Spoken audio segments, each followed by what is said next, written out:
Ako malaki yung pressure.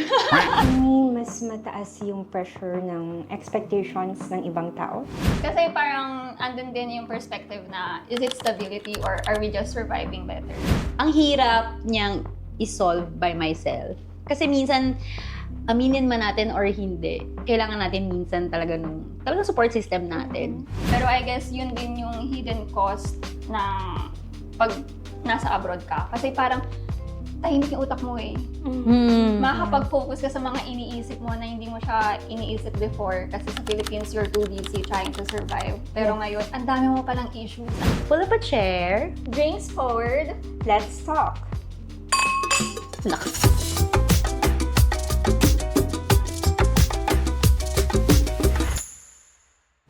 Today, we're unpacking a big one. Stability. Wow, big word. Alam mo yung feeling na ina-assume ng mga tao kapag ka nag-abroad ka na you've made it. Kasi meron kang stable job, nice apartment, residency card. But deep down, you're still asking yourself, am I really okay? Or just surviving better? So in this episode, we're gonna talk about what stability means when you're building a life in another country. And kung bakit sometimes yung pag-chase minsan napapafeel sa atin na mas empty tayo than before nung nasa Philippines pa tayo. And today is another special episode kasi we have Eliza, everyone's favorite. Yes! Thank you, Eliza, for bringing so much subscribers to our channel. Thank you, girl!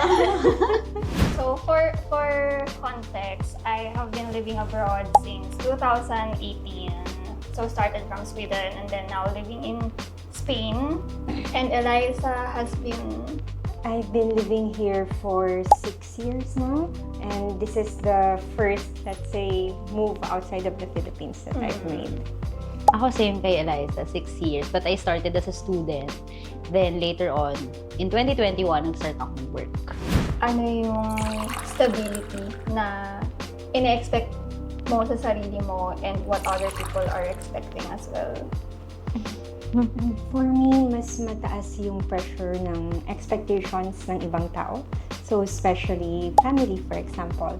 And also yung common perception ng mga kababayan natin that if you're living abroad, you're doing well, you're financially okay, and you can afford and you can have a lot of things.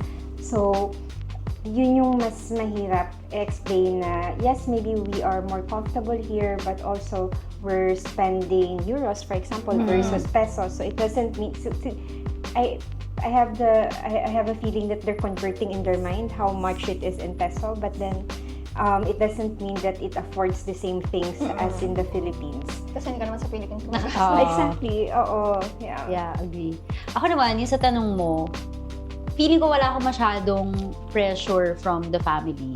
Mas feeling ko ako yung nagpe-pressure sa sarili ko.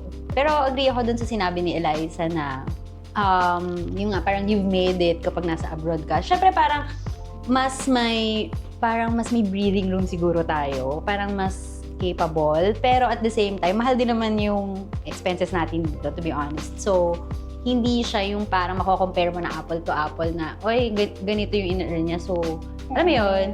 Kasi yung cost of living naman din dito, hindi rin siya kasing expensive ng ibang European countries, but hindi siya same ng cost of living sa Philippines. Ikaw? Ako malaki yung pressure. From? From myself, tsaka sa family din. Or maybe sa ibang tao din. Kasi, di ba yun nga, nag-Australia ako before and then andun yung expectations na Australia na ako. Pero umuwi ako. So parang yung unang comment ng parents ko, parang, baka mamaya umuwi ka agad or baka masayang na naman. So andun yung pressure na, hala pa na nga pag nagbago na naman yung isip ko. Tapos, I thought it will be, I think it will be different kasi kumikita na ako dahil nag-relocate ako sa Sweden for work. And then, andun din yung financial pressure kasi syempre breadwinner, so kailangan magpadala ng pera. So, parang iba-iba yung definition ng stability. So, hindi lang siya finances or emotional, talagang overall state sa buhay. Oo, tsaka parang hindi lang naman yung stability isang aspect lang. Yung parang yung totality ng, Oo. di ba, ng buhay mo. Yung iba't ibang aspects na sabi mo. Pero sa inyo, after living abroad for 6 years, 7 years, do you think you have reached the stability? Ako, siguro hindi ko sasabihin na yung stability na ini-aim ko, pero stable enough.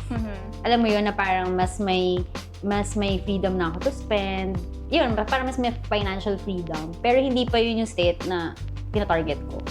For me, kasi when I moved to Spain, I really know that I want to build a life here. So yung stability for me means, of course, finances is very important. I was concerned in the beginning because I did my projections, my budget, and then it's a bit worrying kasi hindi lang naman yung expenses ko dito I have to think about. I also need to think about expenses back home.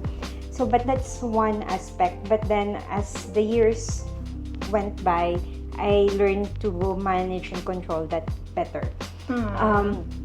And then, of course, we're not just living to work or to earn money. So we also need, or I also wanted to find,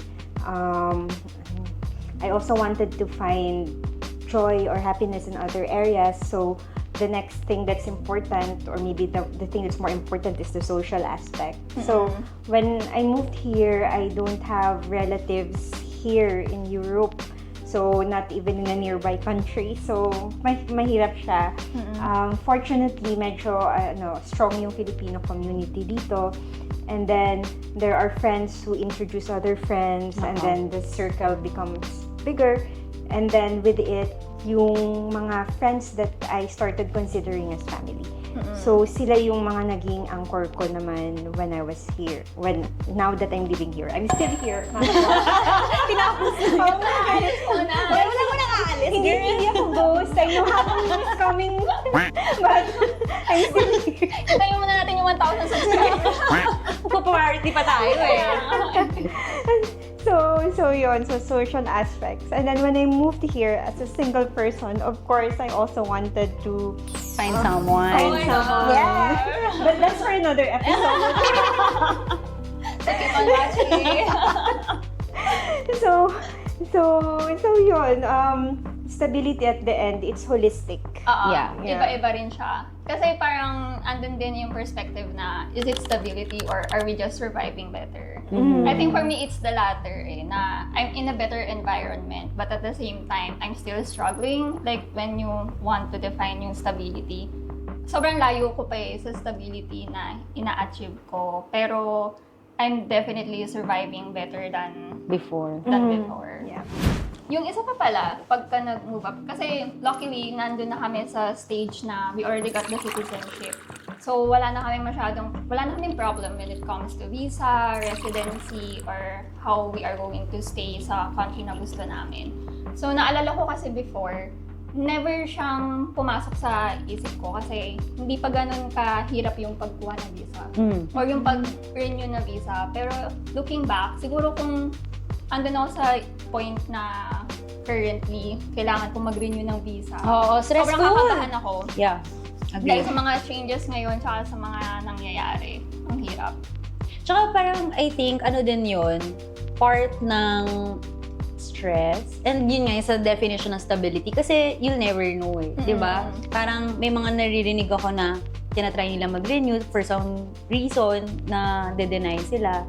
So, lagi kang parang kinakabahan na makakapag-renew ba ako ng visa? Diba? Na parang kahit may job ka naman, hindi siya pwedeng equate na may job ka equals pwede kang magstay dito permanently or yun nga, makakuha ng citizenship. Tsaka kahit nasabi mo na may permanent residency ka na eh. Mahirap Kasi din. sa Sweden nga, kukunin nila babawi nila yung permanent residency sa mga iba't ibang kinds of people na binigyan nila. So kahit nasabi mo na permanent ka, wala pa rin yung stability or yung assurance na you can stay sa country talaga. So it's not, kasi naalala ko before kapag pag-uusapan yung mga passport na, yun kasi yung isang level of stability na hinahabol ko talaga, na makuha ko lang yung passport, happy na ako. Tapos may mga nagsasabi na hindi ko naman kailangan mag-travel or pwede naman ako mag-apply ng visa. But it's more than that. Yung stability mismo na True. being able to live in the country na you are already. Yung wala kang worry. Tsaka nag-build ka na ng buhay mo dun eh. Oo, true. I guess ito kasi yung foundational, yung papers natin, Oo. yung work natin, yung financials natin. So once that's handled, then we have more space to, let's say, deal with other topics. Mm-mm. So siya yung mandatory things. It would be good to also share with them kung ano yung mga down moments natin. Ano ba yung emotional and mental toll of living abroad, striving for stability, for success. Sobrang dami. Oo, dami. Parang hindi matapos tayong 5 minutes. Parang hindi kaya ng 5 minutes. Sandali na nga. Parang kailangan ng isa pang episode. Sandali. Ako muna. Sige.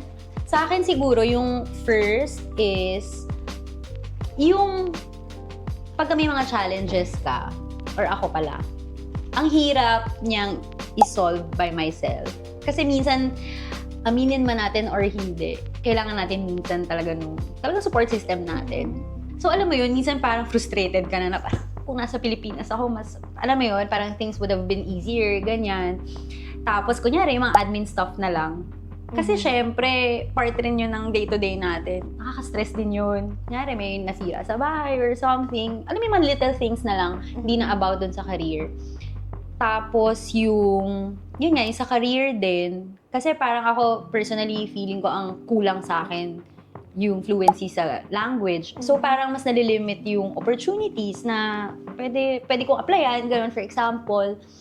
So, di ba, parang meron ka naman pressure sa career, meron ka pang pressure sa language, meron ka pang pressure sa mga day-to-day. Ang dami.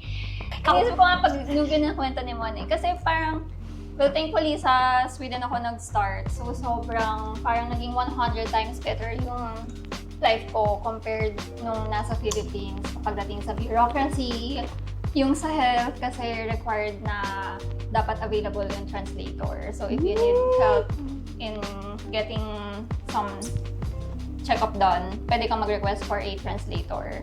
And sa communication, wala akong masyadong naging problem in Sweden. So, I guess, yung hidden cost niya, parang nawala yung naging problema ko eh. Nung nandun ka? Nung nasa Sweden ako. So, thankfully, nagkaroon ako ng opportunity to focus on myself lang. And wala na rin akong masyadong naging emotional problem compared sa Philippines. Siguro yung pinaka-cost lang talaga nun is, syempre, I was not able to see my family as often as I would like.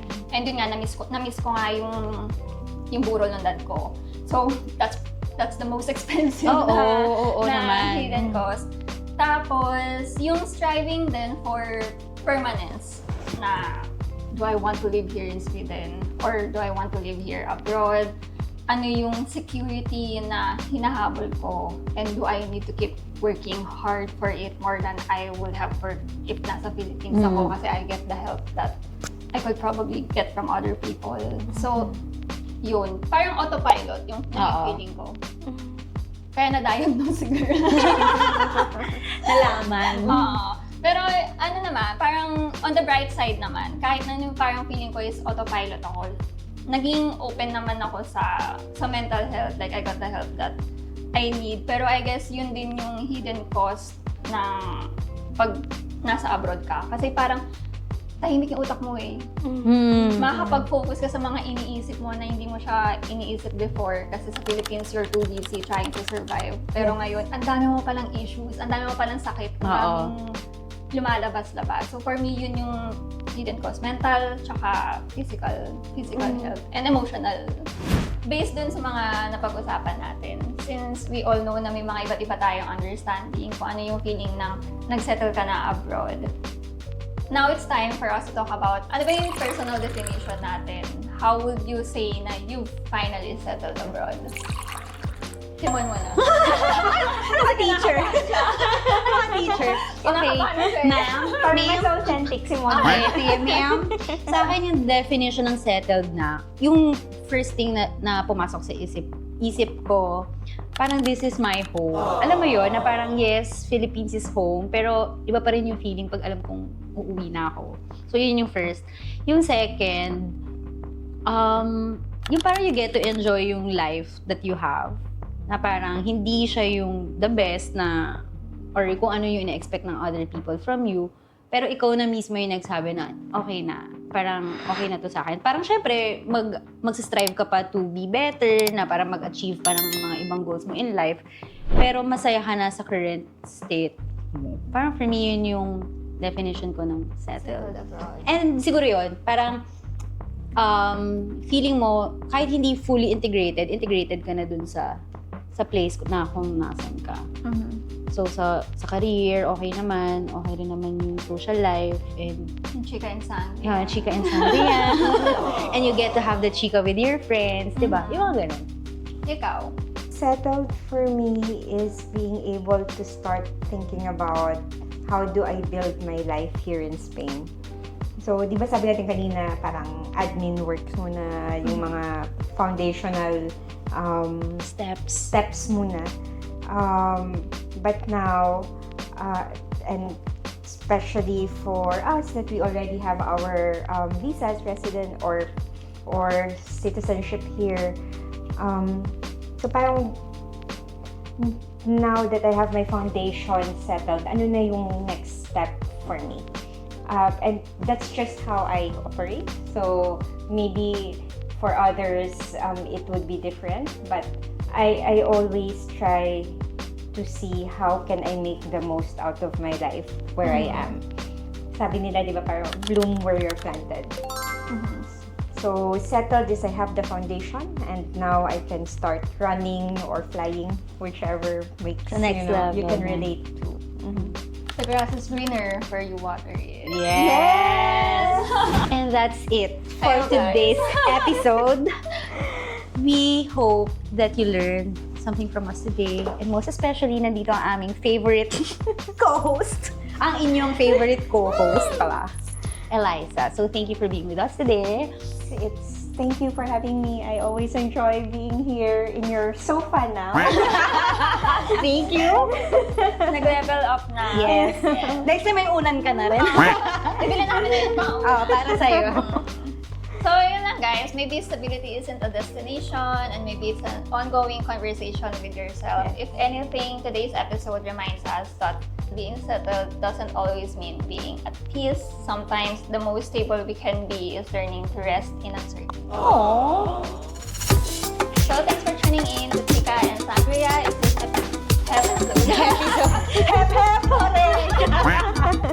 If this episode hit home, share it with a fellow immigrant or someone in their own season of change. And let's keep redefining kung ano man yung meaning ng making it abroad or being successful abroad. Yes, and please don't forget to like, share, and subscribe sa Chika and